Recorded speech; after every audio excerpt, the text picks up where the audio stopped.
ಬಂಧು ಭಗಿನಿಯರಿಗೆ, ಹಿರಿಯರಿಗೆ ನನ್ನ ಆತ್ಮೀಯ ಸ್ವಾಗತ ಹಾಗೂ ನಮಸ್ಕಾರ. ನನ್ನ ವೃತ್ತಿ ಬದುಕಲ್ಲಿ ಈ ಚಿತ್ರನೂ ಒಂದು, ಆದರೆ ಅತ್ಯಂತ ಅಮೂಲ್ಯ ಚಿತ್ರ ಅಂತ ನಾನು ತಿಳ್ಕೊಂಡಿದ್ದೇನೆ.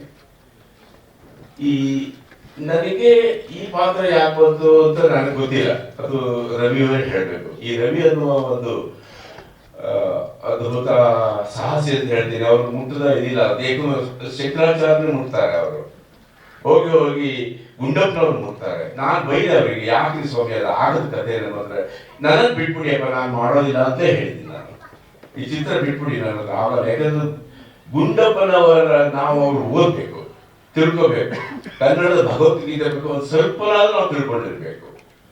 ಅದರ ಹೊರತಾಗಿ ನಾವು ಹಾಗೆಲ್ಲ ಮುಟ್ಲಿಕ್ಕೆ ಆಗಲ್ಲ ಅಂತ ಹೇಳಿದ್ದೀನಿ. ನನಗೆ ಅವ್ರಿಗೆ ತುಂಬಾ ವಾದ ಆಗಿದ್ದಾರೆ.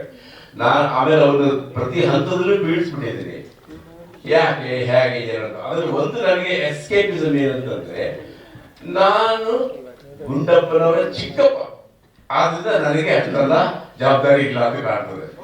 ಸೋದರ ಮಾವ, ಹೀಗಾಗಿ ನಾನು ತಪ್ಪಿಸ್ಕೊಂಡಿದ್ದೀನಿ. ಅಂದ್ರೆ ಹೆಜ್ಜೆ ಹೆಜ್ಜೆಗೂ ನಾನು ಪ್ರಶ್ನೆ ಕೇಳಿದ್ದೀನಿ ಅವರಿಗೆ. ಯಾಕಂದ್ರೆ ನಾನು ಎಲ್ಲೂ ಕಗ್ಗವನ್ನು ಬಾಯ್ಬಿಟ್ಟು ಹೇಳೋದಿಲ್ಲ, ನನ್ನ ಮಾತೆ ಕಗ್ಗ ಅಂತ ಅವ್ರು ಹೇಳ್ತಾರೆ ಆ ಚಿತ್ರದಲ್ಲಿ. ಆ ತರ ಬರೆದಿದ್ದಾರೆ ಅವರು. ಅಂತ ಸಾಹಸಿ ರವಿ ಒಳ್ಳೇದಾಗ್ಲಿ, ಮತ್ತೆ ಇದಕ್ಕೆ ಹಣ ಹಾಕಿರೋಂಥ ಕುಮಾರ್ಗೂ ಒಳ್ಳೇದಾಗ್ಲಿ. ನಿಮ್ಮ 2ನೇ ಚಿತ್ರ ಯಶಸ್ವಿ ಆಗ್ಲಿ, ನನಗೆ ಮರ್ಯಾದೆ ಉಳಿಯುತ್ತೆ ಅಂತ ನಾನು ಹೇಳ್ಕೊತೀನಿ.